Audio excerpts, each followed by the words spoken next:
if you take smooth vector fields, any two vector fields, smooth vector fields,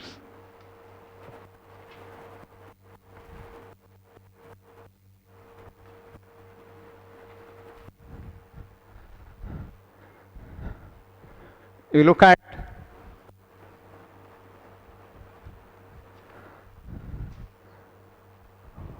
you define a function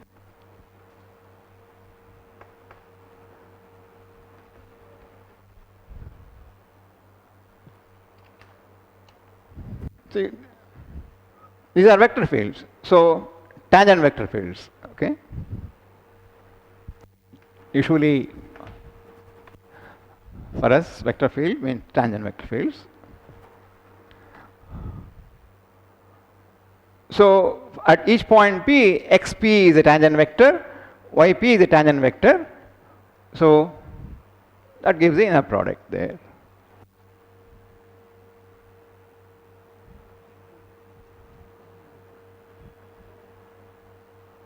How do you write?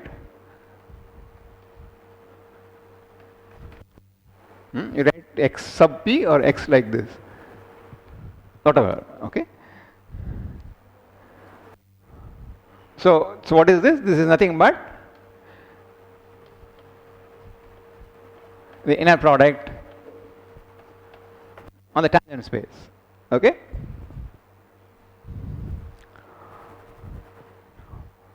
So this gxy is now, what does it do? It's a function now, taking values where scalar functions, scalar valued functions. So gxy is a smooth function.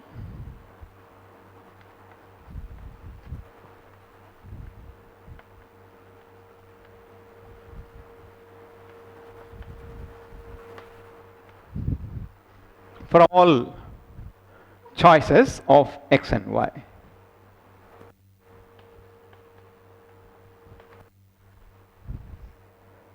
Then you say that this is a smooth choice, right? The smoothness refers to the smoothness of these functions. So this is a smooth choice of metrics on tangent spaces. So this is what is called a Riemannian metric on S. On the Euclidean space, we have the constant metric. Right? It does not depend on a point. Every tangent inner product on every tangent space is the inner product coming from the ambient Euclidean space.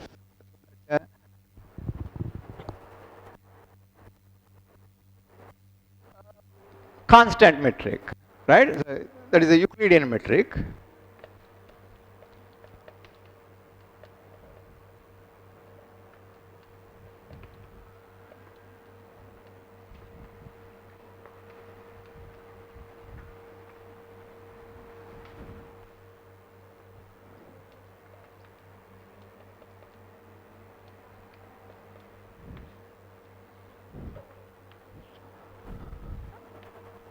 You look at the upper half plane.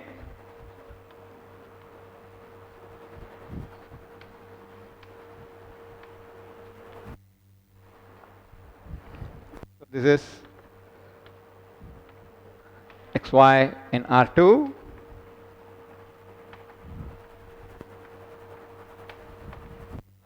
Y greater than 0. Or in terms of complex numbers, z and c, imaginary part of z, positive.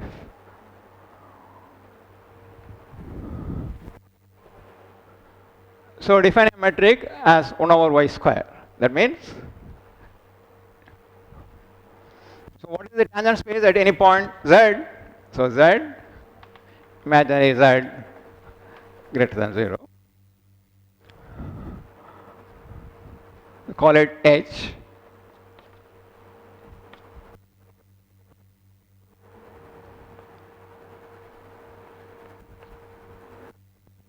So this is an open subset of the plane, okay?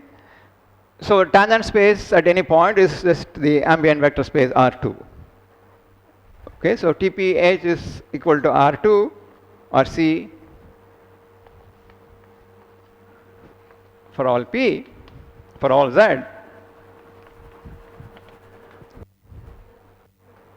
Of course, you have the usual Euclidean metric, right? But we are now going to define different metrics at different points, a non-constant metric. So define G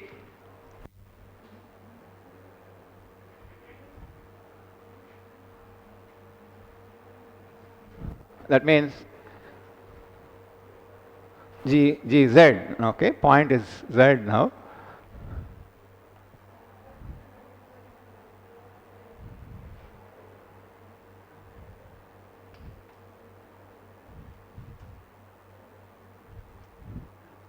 As this is the same as that notationally, okay? I'm denoting by this. So this is 1 over y square or imaginary Z square, the Euclidean inner product. P dot W is the usual inner product in R2. So multiply that by a function 1 over y square. Okay? This is the Riemannian metric on H.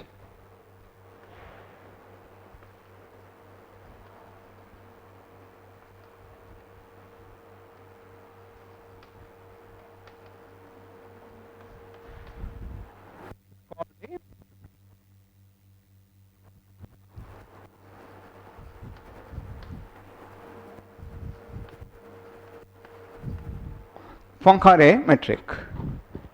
This accent over the E, right? What they call as the acute accent in French, accent. So that indicates that you pronounce it as A. You don't read it as Poincare, but Poincare. Okay? And don't read it as Poincare, Poincare. OI is, the sound is wa sound. Poincare. So as I mentioned in the morning, this is an example or a model of the hyperbolic plane. You also have the disk model.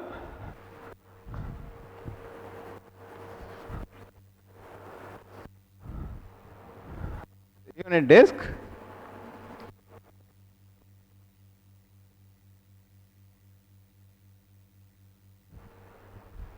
So again, you take the, of course, here again the tangent space at any point is the whole plane. Okay, define the inner product. Take the usual Euclidean inner product and multiply by something, a function of Z.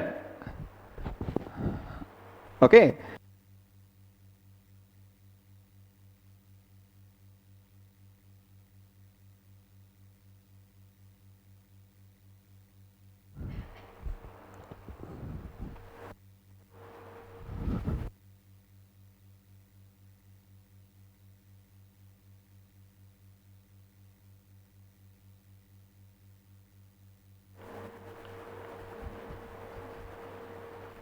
Is by definition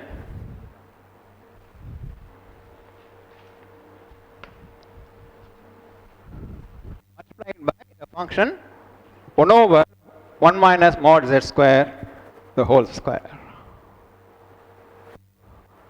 So this gives you what is called the hyperbolic metric on the unit disk.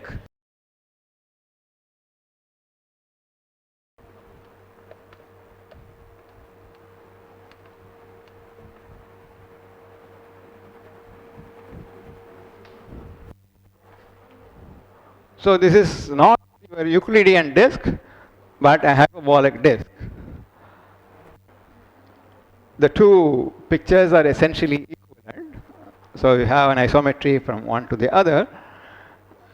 If you this metric and compute the curvature, it's going to be -1, constant -1. So both the metrics will have the upper half plane with the Poincare metric or the unit disk with the hyperbolic metric will both yield you will yield the constant curvature -1.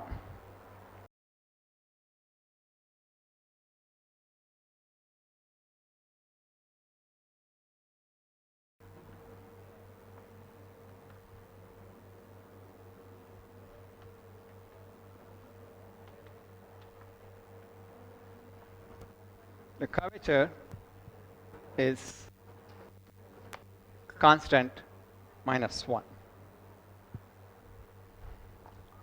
So these, both of these are locally isometric to the pseudosphere that we have looked at in the morning. So if, of course, we can do some calculations if we had time. Okay, you can calculate lengths in any of these metrics, right? Even straight line segments. For example, if you look at the upper half plane picture, okay,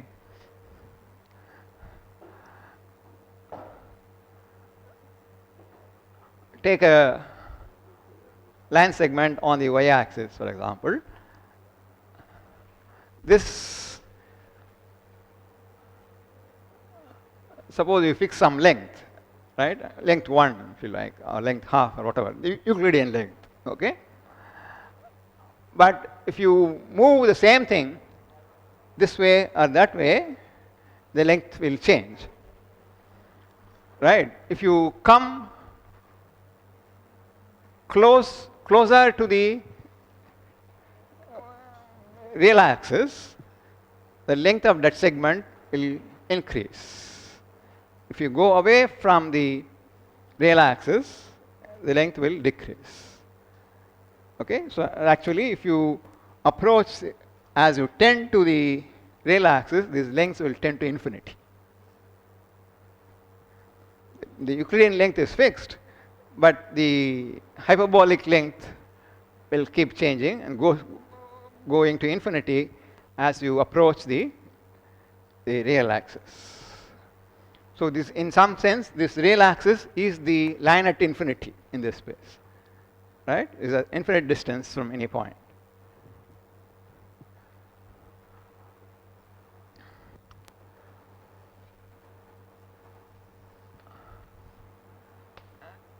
In the case of the disk model, as you approach the boundary circle, the distance goes to infinity. That means the line at infinity, in this case, is the unit circle, the bounding circle itself.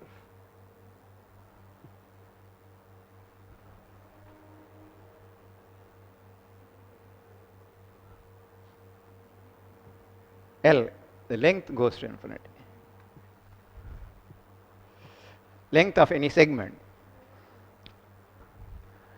You can also describe what the geodesics are. Geodesics, in this case, the upper half plane picture. Remember, we have your space is the open upper half plane. The real axis is not part of your space. So if you look at vertical lines, these are all geodesics. Okay?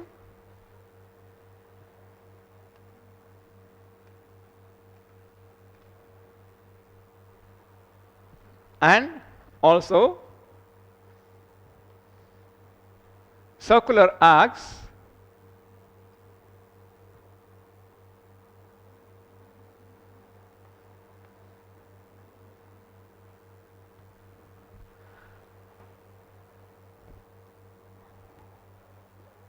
with center on the real axis.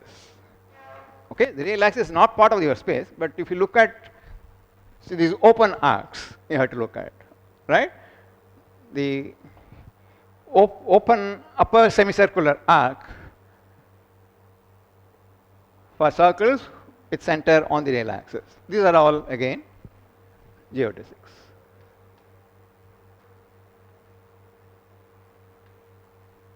So you have center here, center here, here. So these are all the geodesics in this case, the upper half plane, the Poincare upper half plane.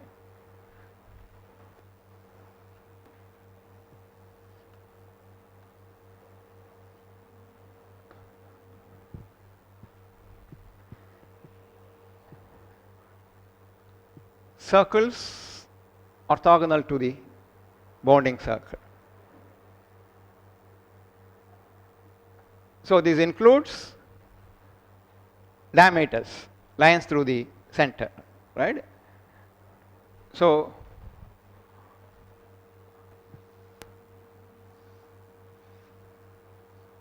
these are all geodesics. In addition, you have actual circles. These are degenerate circles. Okay? But in addition, you have circles orthogonal to the boundary circle. Circular arcs of circles which cut this orthogonally.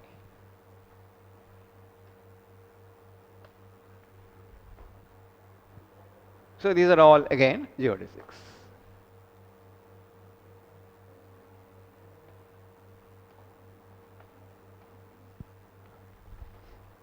So that's why in either case, whether you have the upper half plane picture or the unit disk picture, triangles will look like this.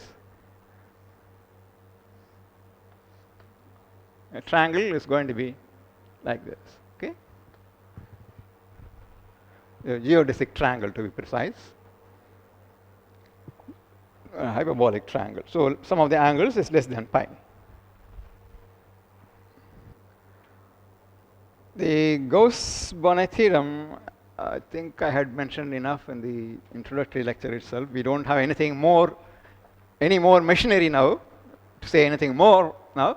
So the Gauss-Bonnet, I'm going to come back to this unit disk in a moment. But the Gauss-Bonnet theorem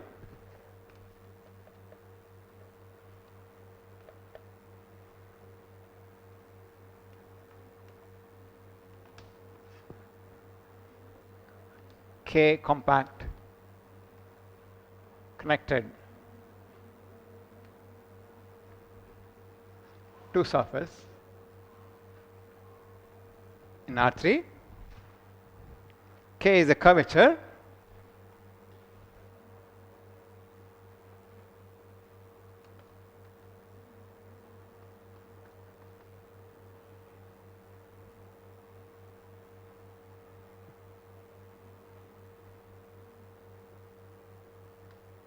K, not K. K is the curvature, right? S is a compact connected surface. The Euler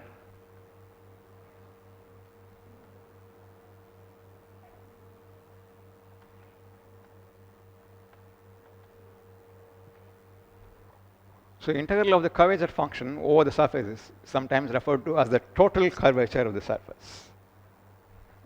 So the average of the curvature at all points. Of course, factor of 1 by 2 pi comes in. So of course, you have to make sense of the integral there, what it means and so on. So we will not go into that. So this dA is what is called the surface area form, right? Just like you have the Euclidean case, dx dy, that gives the area measure. So on a surface also there is something called the area measure or area form, it's called. It is actually what is called a differential 2 form, volume form it's called. In case of dimension 2, volume is area, so what is called the area form. A is surface area form if you want.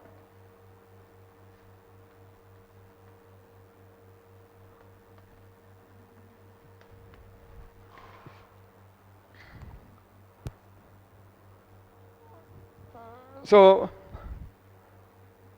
on the right hand side you have the Euler characteristic, which is by definition. So if you start with the surface and triangulate it, just like, so topologically, as I mentioned the other day, the sphere can be thought of as a tetrahedron formed by 4 triangles there. Okay, it's homeomorphic to that. A circle is homeomorphic to a triangle inscribed. So in general, we can look at surfaces formed by triangular faces, right? Various ways. You can take a polyhedron, like, and each face you can subdivide into triangles, right? Even if you take a what is it called, cube. So each face is a square. You can divide each square into triangles, so that the whole thing is made up of triangles, right? So of course a cube is homeomorphic to a sphere, right, or a tetrahedron. So of course you can do it in many ways, right? There is no single unique way to triangulize it. So topologically you can get it as a polyhedron if you like, but further divided into triangular faces. So what is called a triangulation in general. So there is a general theorem which says any compact surface can be triangulated. So once you triangulate, so what do you have? You have a number of triangular faces. You have the edges of those faces and the vertices of those faces. Okay? So in general, what is called a simplicial complex of 2 dimensions, dimension 2 in this case. So you can count the number of vertices, number of edges, number of faces.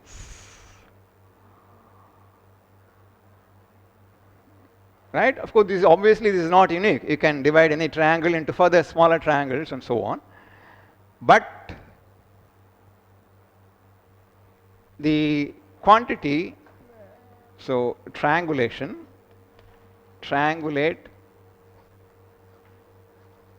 S. So you look at V minus E plus F. This is a constant, as the theorem of Euler says.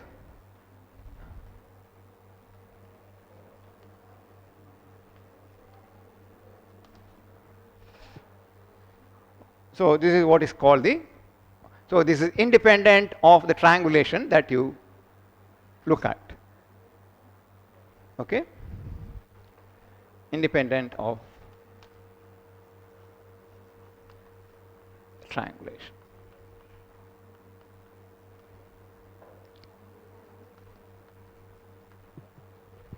So this is a topological invariant. K is a geometric invariant.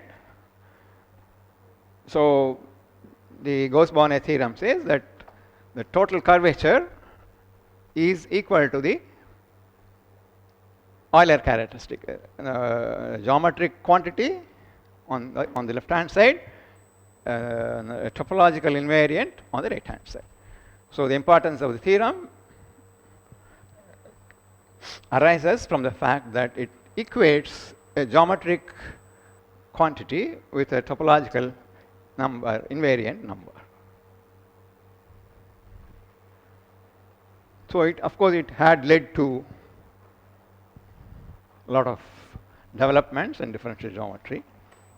So but before I conclude, I would like to spend some time, say 10 minutes or whatever, 10 minutes, by looking at the disk model of the hyperbolic plane that we looked at, curvature -1, connections of that with complex analysis. Okay, let me just quickly try to say a few things without going into details. If I have, say, about an hour more, I can give you a nice picture. But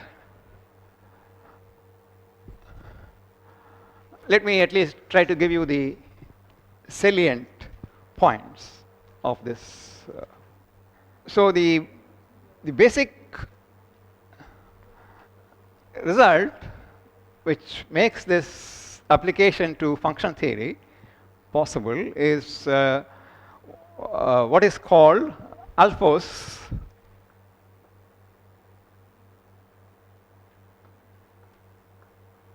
Schwarz lemma.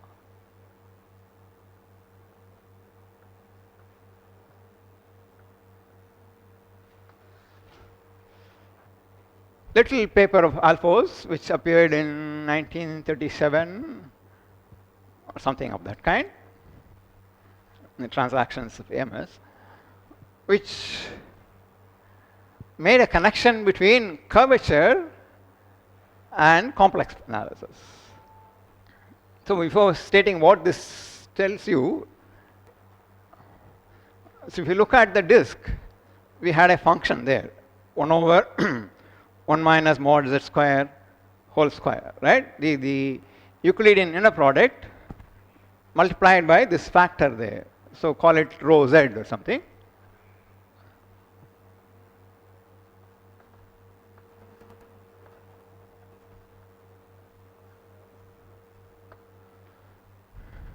So your Riemannian metric on the unit disk is rho z, or let's denote by rho z this one. So rho z square times the Euclidean inner product. So a metric, hyperbolic metric,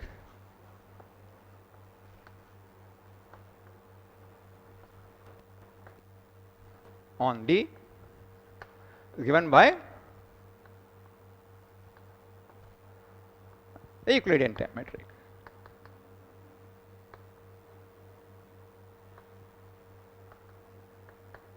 Right?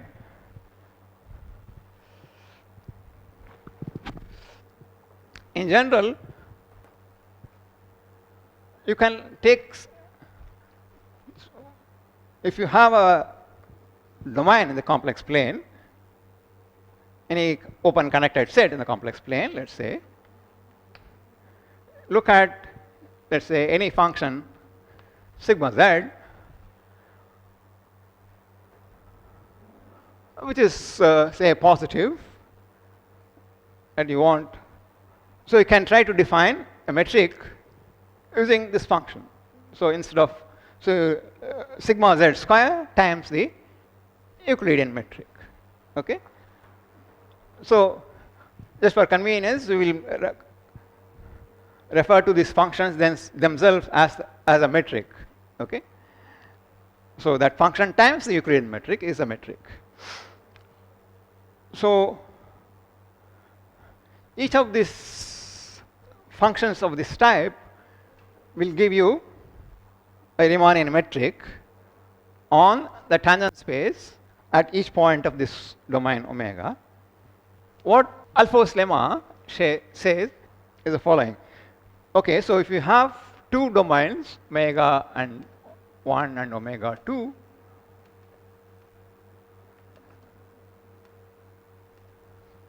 suppose you have a function which is analytic on omega 1, taking values in omega 2. Both are domains in the complex plane. So if you are given a sigma on omega 2, you can pull back that to omega 1. So we denote it by f star sigma. How is f star sigma defined? F star sigma of z is, by definition, sigma z sigma of fz, right? Sigma is on this side, times modulus f prime z.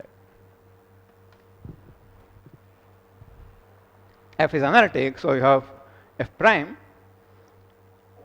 So this again gives you a positive function on this, on the domain of the function f. So this is called the pullback metric.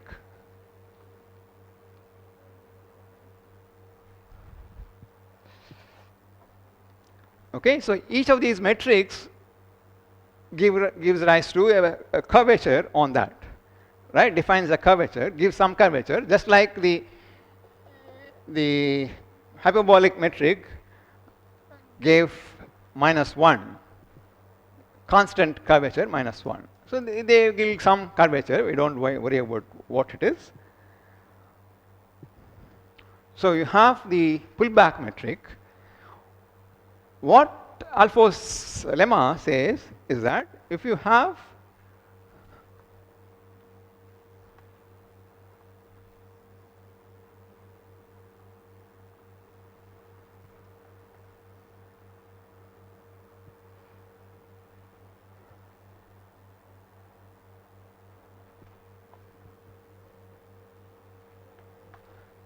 D, the disk on this side, you have some domain here, right? And some metric there. So here you have the hyperbolic metric rho. That's fixed, right? So look at the pullback f star sigma.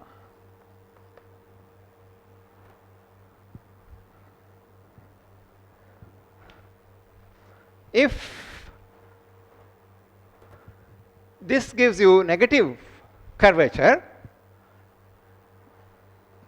less than or equal to minus c for some fixed c, then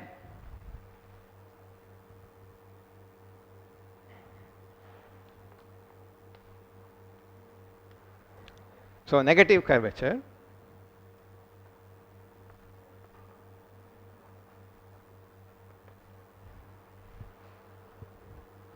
so if this metric gives you a negative curvature, so its pullback is dominated by the hyperbolic metric. So in a sense, the hyperbolic metric dominates every other metric which gives you negative curvature. So this looks simple enough. The proof is also not difficult. It only uses the maximum modulus theorem, nothing more than that. But it has some astonishing consequences, applications to complex function theory.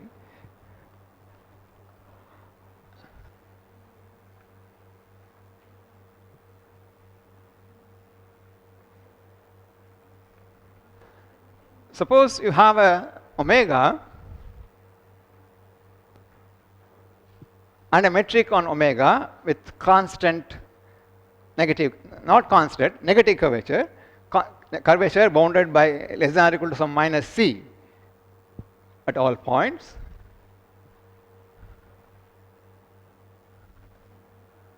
A metric k is less than or equal to minus c. Curvature given by the metric sigma, writing as kc. So this is less than or equal to minus c for some constant c.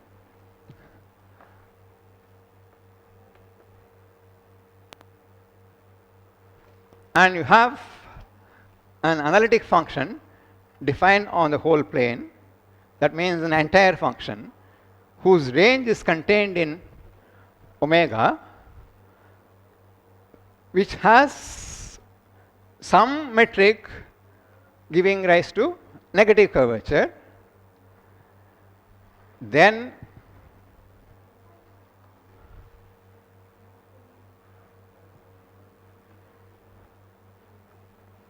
f is a constant.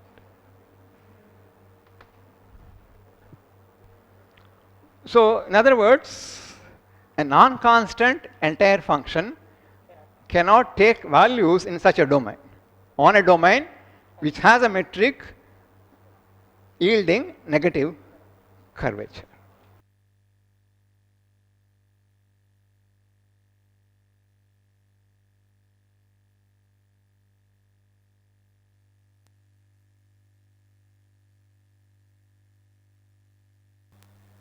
So a disk always has a metric of negative curvature. Okay? And therefore, by this result, any such function has to be a constant. Just take one line. Okay, but not just this. But there is, okay, so let me ask this question. What can you say about the values or the range of an entire function? It need not be the whole complex plane, right? For example, the exponential function doesn't take the value 0. Of course, it can be the whole complex plane. The identity function z takes everything, every value. It can't be the whole, I mean, it can be whole the complex plane, but it can omit one value. That's all. It cannot omit two values. If an entire function omits more than one value, it must be a constant. Okay, this is what is known as the Picard theorem, little Picard.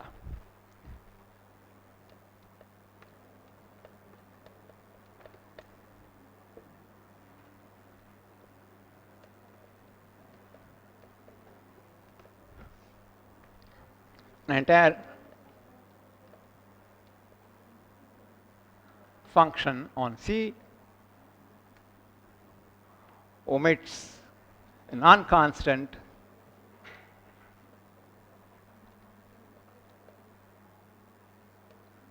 so this means the range is either entire complex plane or C minus a single point. So another way of stating this is that if f is an entire function and there are two numbers a and b, two complex numbers a and b, which are not in the range of f, then f must be a constant. So suppose you take a, b in C, a not equal to b, two distinct complex numbers. So to prove this, what do you have to do? You just have to, where is that theorem that I stated? If your range has a metric with negative curvature, then any entire function taking values in that must be a constant. That was the theorem, which is a consequence of the Alford's lemma.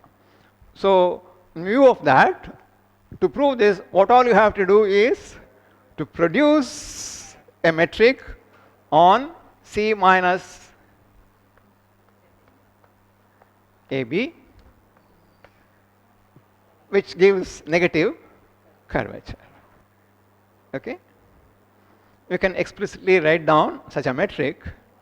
I'll write down, but I don't know whether I remember it or not. I'll have a look at it's a complicated expression. Z minus A mod Z minus A over 1 by 3 whole power 1 by 2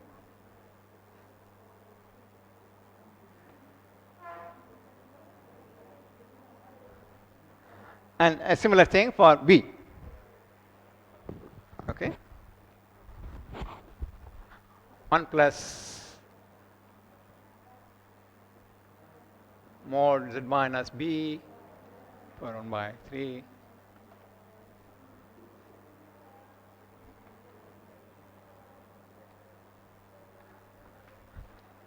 Of course, the calculation you have to do is a little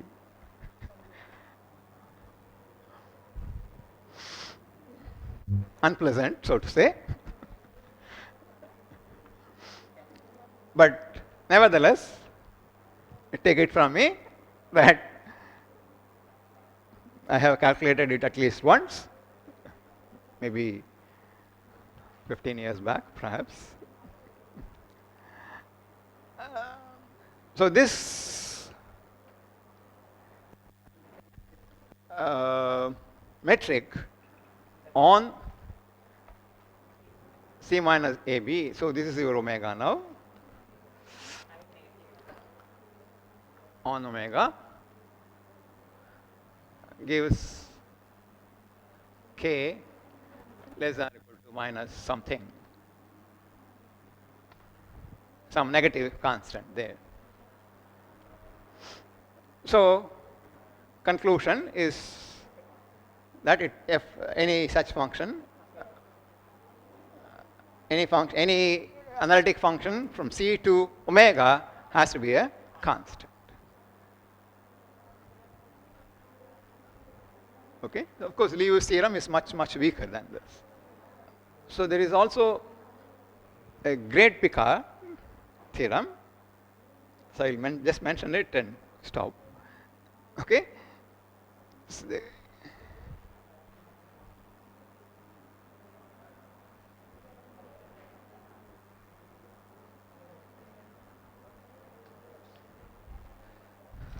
of course, the little and the great are adjectives to the theorem, not Picard.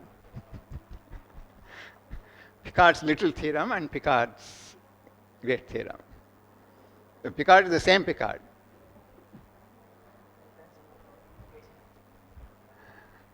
Picard, of course, you must have seen somewhere or the other.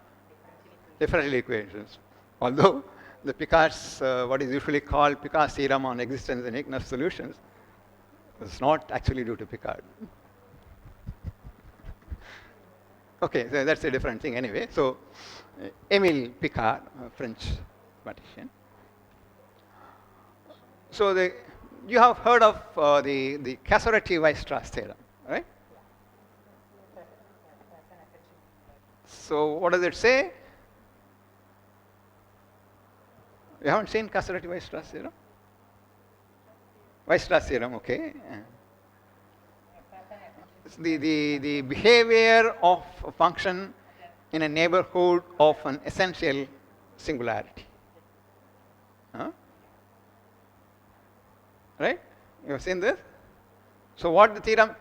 So how is it stated in alphas? I think it's stated something like that it takes values arbitrarily close to any given complex number or something. So in topological terms, what it says is any neighborhood of an essential singularity, the range of f is dense in the complex plane. So the great Picard theorem is a generalization of this, far-reaching generalization of this. It says that it's not only dense, it actually omits at most one value in any neighborhood of an essential singularity. Okay? Even the great Picard theorem can be deduced from the Alphonse lemma without too much difficulty, I should say. Picard theorem was more or less, I mean, the little Picard theorem was just a walk in the park, let's say. But a great Picard theorem, you need few more things, like the Montel's theorem, and so on. So you can prove Montel's theorem using the Alphonse lemma and so on. So a little more work is needed, but still it is much, much, much easier than the other proofs of the great Picard theorem. Okay? Essentially an easy consequence of the Alphonse-Schwarz lemma. But why is it called Alphonse-Schwarz lemma? You remember what Schwarz lemma says? If you have an analytic function from the unit disk to unit disk, it takes 0 to 0, then mod fz is less than or equal to mod z, and f prime 0 is less than or equal to 1. Equality holds only for rotations. Multiplication by fixed number of modulus 1. Okay, so this lemma is a simple corollary, simple special case of the Alfors lemma. So that incidentally also gives the geometric content of the Schwarz lemma. Right? Schwarz lemma is very simple, but it has very interesting consequences. Like, for example, you can use that to characterize all automorphisms of the unit disk. Analytic automorphisms of the unit disk. Analytic diffeomorphisms, if you like, because now you know the word diffeomorphism. All maps, analytic maps whose inverse is also analytic. They are called analytic diffeomorphisms. So you can, using Schwarz lemma, you can characterize all analytic automorphisms of the unit disk. They are the usual thing. You have the Mobius transformations, right? Z minus A over 1 minus A bar Z, right? This maps unit disk to unit disk. You can multiply by a complex number modulus 1. So a consequence of Schwarz lemma is that these are all the automorphisms of the unit disk. Okay, so there I stop. So all this, I don't know, I had studied some 25 years back, perhaps. Okay, so there I stop, and